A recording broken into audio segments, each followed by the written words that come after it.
আমাদের স্পেসিফিক কথা ছিল বিজেপি তার দলের কাকে কোঅর্ডিনেটর বানাবে, কাকে ব্যারিস্টার বানাবে, কাকে সিএম বানাবে, কাকে পিএম বানাবে, সেটা তাদের বিষয়, তাদের সাংগঠনিক বিষয়। কিন্তু অবাক হয়ে যাচ্ছি আমরা, শিলিগুড়ি মিউনিসিপ্যাল কর্পোরেশন তাদের এমপ্লয়িজ, তারা তাদের কনজারভেন্সির যারা দেখাশোনা করেন, স্যানিটারি ইন্সপেক্টর হোক বা ওয়ার্ড মেট হোক বা তাদের যে পিডব্লিউডি এসএইরা, সাব অ্যাসিস্ট্যান্ট ইঞ্জিনিয়াররা যখন ওয়ার্ডে যাচ্ছেন, তারা যোগাযোগ করছেন কাদের সঙ্গে?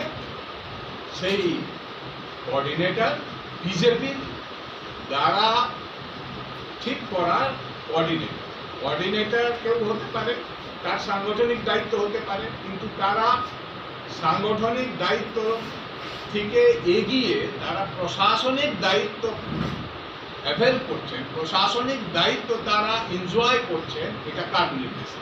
আমরা কালকে কমিশনারকে সোজা জিজ্ঞাসা করব, আপনার লোক যাচ্ছে গ্রাউন্ডে, সেক্ষেত্রে কার নির্দেশ? কারা এসআইকে নির্দেশ দিচ্ছে, কারা স্যানিটারি ইন্সপেক্টরকে নির্দেশ দিচ্ছে গিয়ে তোমরা ওই কোঅর্ডিনেটরের সঙ্গে যোগাযোগ করো? তিনি আউটরাইটলি বললেন, না, এই নির্দেশগুলো আমরা দিচ্ছি না, আমরা দেখি। কিন্তু নির্দেশ তো কেউ দিচ্ছে। কমিশনার যদি না দিয়ে থাকেন, হু ইজ দ্যাট পারসন? কার নির্দেশে যাচ্ছে? আমরা বলেছি এটা অবিলম্বে বন্ধ করতে হবে, যার নির্দেশেই যাক।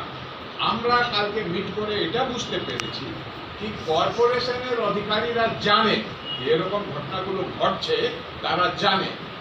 কালকে কথাতে উঠে আসলো সম্বর্ধনাও কিছু কিছু কোঅর্ডিনেটর তাদের অফিসে, যেটা তারা ওয়ার্ড অফিস করেছে, সেখানে এসিদেরকে বা স্যানিটারি ইন্সপেক্টরদেরকে সম্বর্ধনাও দিচ্ছে তারা। এটা তো হতে পারে না।